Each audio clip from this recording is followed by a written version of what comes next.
This is According to Callus, and I am standing up in McKinney. However, tonight I feel morally obligated to talk about the rest of the country and the rest of the world. So bear with me as we delve into that. Episode 361 coming to you on the 22nd of February 2023. And if you will remember, like, share, subscribe, and follow the show. Every little bit helps. We're closing in that 100K and we're getting there quickly. All right. A little bit of highlights. Why Ukraine? Why now? What do you see? What is it that is unseen? And focus close. Here we go. On with the show. There is the old saying that history doesn't necessarily repeat, but it rhymes. It's cyclical in nature. Good times, bad times, so on and so forth. They call it the fourth turning. They talk about generational dynamics. There's all these different things at play here. And maybe they're real, maybe they're imagined, or maybe it's just a odd coincidence.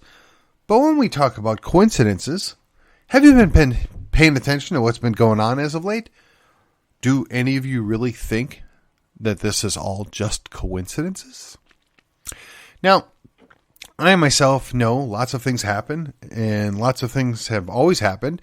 And now with 24-hour news and social media, there is a constant need to put out the latest outrage, the latest thing, and to drum it up and to get people's attention and put eyes on the screen. And, you know, there is a vested interest in keeping people stirred up. That becomes an industry all to itself. So that's why I like to take a step back. That's why I like to not just jump on the bandwagon. I want to observe, pay attention to what's going on. And I got to tell you, yesterday's episode, when I was talking about the revival as it is, it was a little difficult because I don't want to dismiss it out of hand, but yet I don't want to embrace it full on because I just don't know. Now, does that mean there are things that are good happening there? Oh, absolutely. I'm certain of it. Does that mean there's maybe some shady or bad things that are going to happen? Well, yeah, I'm almost absolutely certain of that as well. But that doesn't negate one or the other. Likewise, when we look around the world today and we see China doing some things and, you know, Russia's still doing some things and we're doing things all the time, everywhere.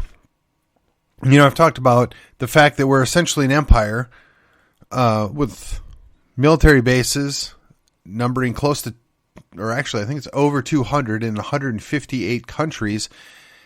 And we call everyone else the bad guy. So while I'm not very big on the whole idea standpoint and projection, it is fair to assume that there are a good number of countries out in the rest of the world that are not overly enthusiastic about our presence, whether it's in their country or the neighboring country. I'm also fairly certain that we have done some things that have, let's say, upset the locals, the people that actually live there. For better or for worse, the United States was the world peacekeeper for decades. And now that time is coming to an end. Whether we like it or not, we are throwing away lots and lots of money at a place called Ukraine. Now, I'm going to also just fathom here that at least 30% of my listeners have no idea where Ukraine is or what the significance of it is. All I will tell you is it is right next to Russia. It was once part of the Russian Empire. It broke free. And then it was part of the Soviet Union, and it broke free. And as we look at it now, it is still kind of sort of free. But the unique thing that seems to be lost on a lot of observers is the reason why it's in the situation that it is in is because the Russians kept sending Russians to the Ukraine when it was still part of the Soviet Union. So when the Ukraine reestablished its independence, a good chunk of that country was actually more Russian than Ukrainian. So when they talk about the idea of replacement, right, the replacement theory, and they tell you to dismiss it out of hand, they tell you there's nothing to it, that's just immediately evidence that they're lying to you. In fact, this is an age-old tactic, right? If you replace the population, you push them out, it becomes that much easier to control the territory. It's been done repeatedly throughout Europe and Asia, and if you want to get right down to it, Africa as well. So again, nothing new here. Solomon once said, nothing new is under the sun, right? There is nothing new under the sun, right? But we seem to think that everything that comes up is, oh, I can't believe this is happening. Who would have thought? Well, quite frankly, been there, done that. The real question is, why now? Why are we so vested now? The problem is we can't get a straight answer. The problem is we don't know who the real good guys are. There's been at least 2 color revolutions, if you will, in Ukraine in the last 20 years. Some of them were assisted, or actually I should say both of them were assisted by our own government and the IMF. Why? Because they want to extract things out of the Ukraine. Now, if you are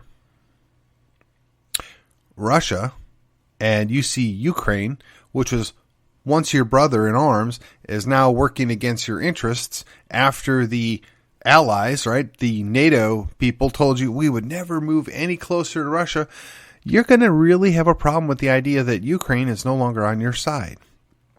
That the Ukrainians are actually working against you. You're not going to be real happy about that. And again, I did an episode where I was talking about this as, 2 brothers that are both bad guys and they're beating up on each other. And, you're hard pressed to pick a side because who do you want to win when they're both bad guys? I stand by that, by the way. But yet, we spend tons of money that we, quite frankly, don't have to go to the Ukrainians to fight against the Russians. For what purpose? And then, of course, it comes out that we are the ones that are responsible for the Nord Stream pipeline. Then it comes out that we're responsible for all these other things that are going on, and all these misadventures and misinvestments, right?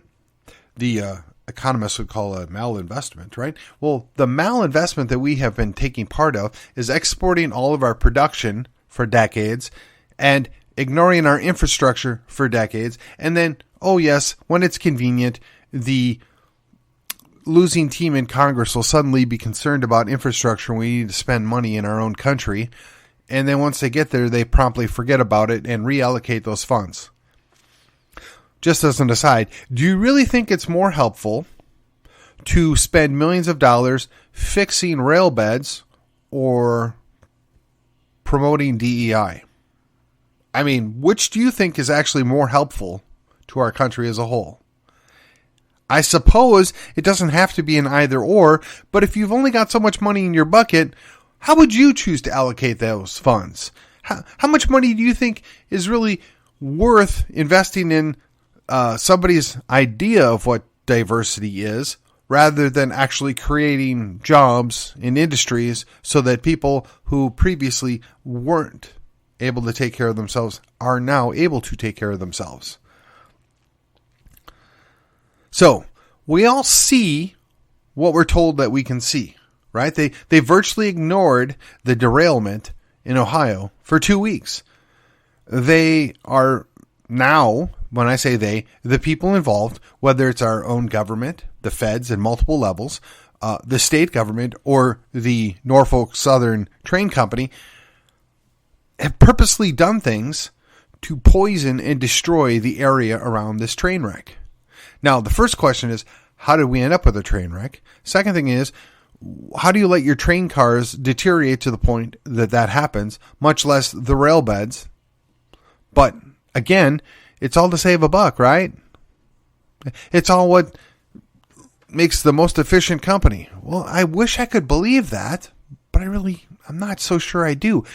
And then when you do have the accident, now keep in mind the EPA literally bankrupts people and locks them up for not treating a drainage ditch properly, right? They literally destroy people's lives for creating a pond on their own property, but they didn't step in here to do anything? I mean, this would be a legitimate function for a non-legitimate government entity known as the EPA, but they did nothing. Or where are the guys from OSHA, right? This is another useless entity that shouldn't even exist constitutionally. Why aren't they there questioning how did this happen? Why did this happen? Oh, and by the way, we probably ought to not dispose of those hazardous chemicals this way. Just saying. And if I were to pollute the watershed like these guys did, and with the blessing of government, how does this happen? But again, this is just what we see. What is it we're not seeing? So everybody freaked out a week or two ago about some balloons. Maybe rightfully so, maybe not. Now we've got this massive mess courtesy of a train wreck. And from what I understand, there's a couple of explosions and other train derailments and various other things that have also gone on this week. Not to mention the multiple mysterious fires or plane crashes that happened into, meat plants. I mean, who dreams this stuff up? And interestingly enough, some people out there have put the pieces together. They're not buying the coincidences here. They're seeing it for what I actually think it is. It's called asymmetric warfare. Fourth or fifth generation warfare, depending on who you're talking to. The idea that nothing's off limits. We want to deprive you of things. We want to make you miserable. We want to make it that much easier for us to take you over. The real question is which us is it? Is it the clown world that is seeking to assert even more power? Or is it the communists from overseas that are seeking to push the clown world out so that they can take over and rule us themselves? Don't know. That's unseen. We don't know. Now, I don't have enough details on any of these specific instances to be absolute certain, or any true level of certainty. How about that? Does that sound a little more clear? Of what is the ultimate motivation or what is the ultimate goals here? But there's just too much evidence to ignore. There's too many coincidences. I think at this point it's safe to say we're at enemy action. The question is, which enemy is it? Is it the enemy that's over there funding Ukraine? Or is it the enemy that's coming out of Beijing? Don't know. Could it be our own fourth column here in the United States? Not sure. Could it be some of the hundreds of thousands of people that have come across our border that our own government doesn't seem to give a rat's behind about protecting or securing? And while we're on that topic, why is it we're spending so much time, money, and effort to protect the Ukrainian border, which is valuable to the Ukrainians and was probably even more valuable to the Russians back when we respected the Ukrainian border, but we do nothing about our border between these United States and Mexico? And don't even get me started on the one for Canada, because from what I understand, that's just as bad or worse, but because it doesn't get any press, because none of the states there are actually paying attention, we don't actually know. But fortunately, in the state of Texas, we have some people that care enough to go look and monitor and say, this is wrong here, please do something. And while our state's attorney general might file a lawsuit, all along our own governor had every right and every ability to do something about it, yet one suspects he's playing the fiddle. Because it's been wholly inadequate and not even doing the least to stem the tide. I don't really care what the federal government says or does. This is the sovereign state of Texas. That is a national border. And if they're not going to do their job, then we need to do it. We cannot allow our borders to be overrun. This is a violation of the Constitution and the constitutional responsibilities given to the federal government. It's an invasion. We've declared it an invasion. Multiple counties have declared it an invasion, and yet we do nothing. We stand around and point fingers and lament on, oh, the feds aren't doing the thing. We don't need the feds. The state of Texas just needs to do the job. Shut it down. But that's what's not being seen, right? Nobody's paying attention. and I say nobody, the national news, the vast majority of the general public is not paying attention to what's flooding over the border because, well, there was a balloon in the sky, and oh, by the way, look over here, there's this train that we've destroyed most of Ohio with toxic fumes and clouds, not to mention Pennsylvania and West Virginia while we're at it. But hey, it's a useful distraction. It's a terrible thing. I would just say that if I have any friends or family that happen to be in that area, get out. It's not safe. I don't care what they tell you. They're lying. This is the same group of people that tell you you probably ought to not breathe some dust from a pulverized concrete because it might kill you. They're the same people that lied to you about the dangers of asbestos and lead. They're the same people that, well, you get my drift. Get out. The real problem is where are you going to go? Where are you going to be beyond the reach of these abusive people? I don't really have an answer for you. Now, I could tell you Texas. And I think Texas is a good place to be. But when our own governor refuses to do his job, it makes me wonder. And then I've got to listen to people that cry and complain because, oh, why would you talk about separating? Really? You have to ask why we think we might be better off on our own when all of this is going on and the feds don't do anything about it. Never mind, they're still rounding up people that might have been in D.C. on January 6th of 2021. But, we don't have time to actually do anything about this. What's worse is when they do actually get around to doing something about what's going on right now, it's going to be you and I that pay the price. It's going to be you and I that suffer.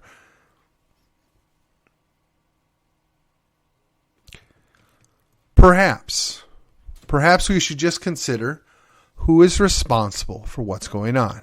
Well, clearly Norfolk Southern, right? That's the train company.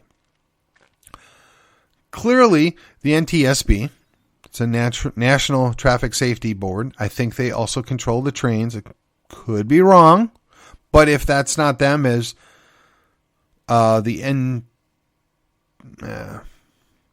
there's the same group that comes in to investigate plane crashes. They should also be investigating this train crash, would be my guess. Then there's the EPA, then there's OSHA.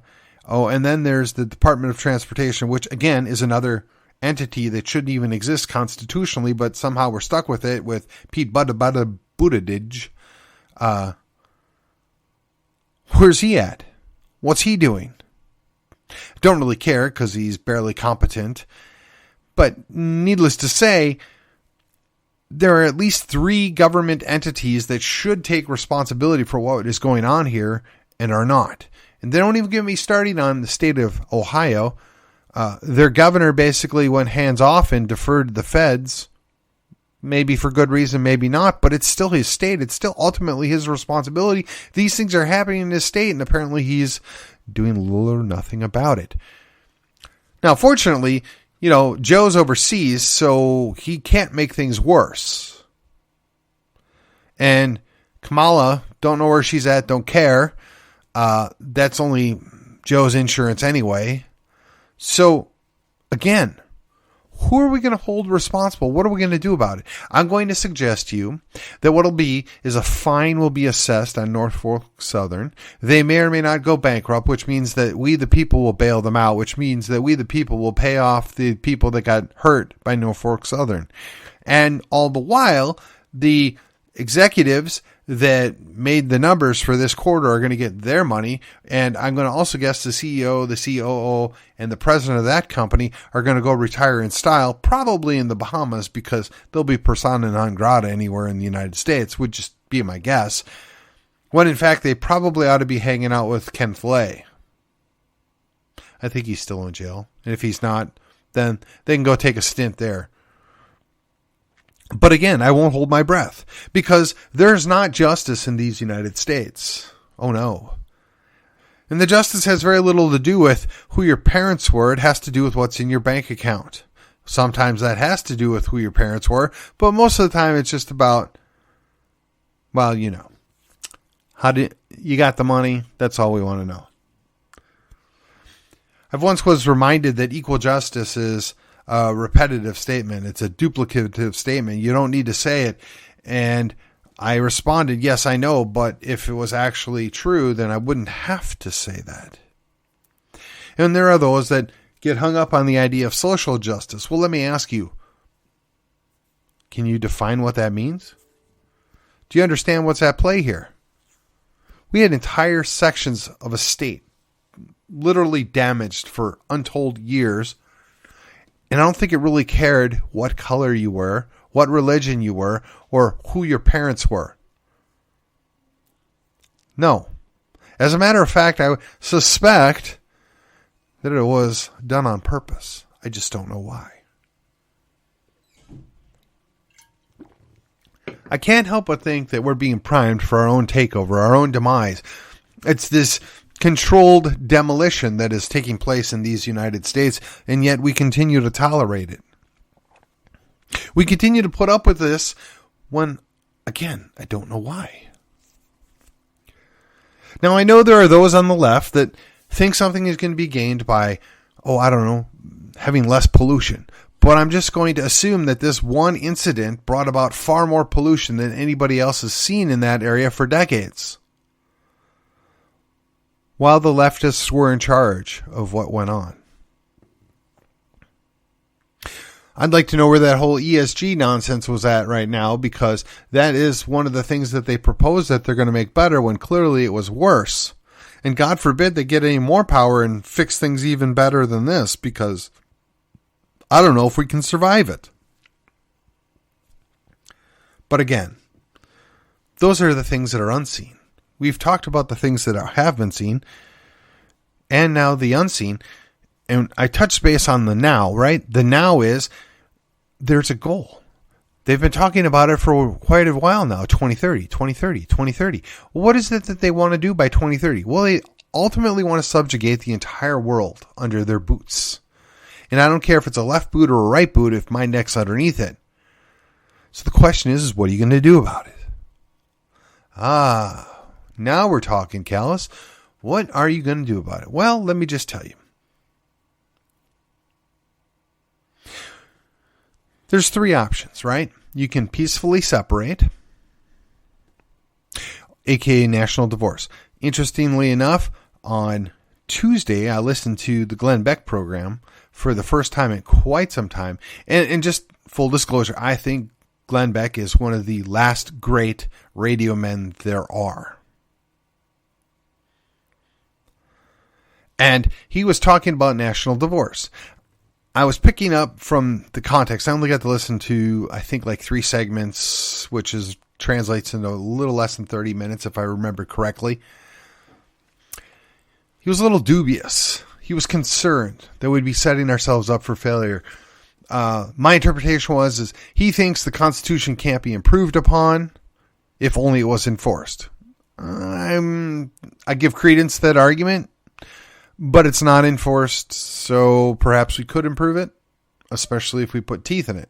But be that as it may, even he now is coming around to the idea that, well, maybe Texas should come into play. Maybe we should look at sorting people out. Maybe we should consider separating. This is Glenn Beck.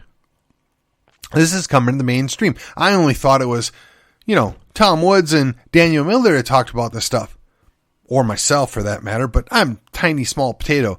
But here's Glenn Beck talking about this on a Tuesday.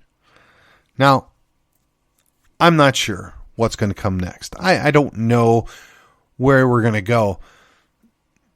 But what I can tell you is, and this is one of the things he talked about as well,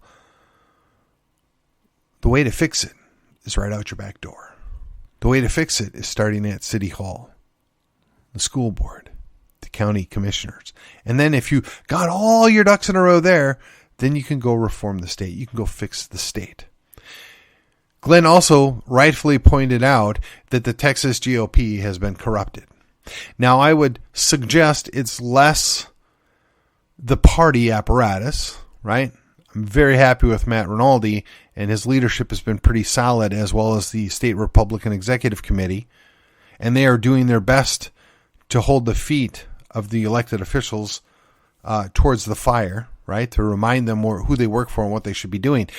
But I think what he was really referring to is our elected officials and the hierarchy that they have. And they've often just kind of done their own thing and forgot who they work for, notwithstanding the party organization that got them reelected. It'd be kind of interesting to see what were to play out if the party were to just, say, well, yeah, you don't get to be a Republican anymore. That could get real interesting, couldn't it? I'm not sure that we're ready to go there any more than I'm sure we're ready to step off and become our own country here in Texas. But we can start tomorrow by getting involved right outside our back door. In case you haven't heard, it's election season yet again. And whether it's the school boards, whether it's the city councils, whether it's any other local races, in this case, we have a college board, right, in Collin County. You ought to know who these people are. You ought to be involved. You ought to pay attention to what's going on. You have to let them know we're looking at them. We're paying attention. You can't fix what's going on in the Ukraine and the rest of the clown world. We know that. We see the crazy. You can't fix what's going on at the national level, even though it's impacting East Palestine, Ohio.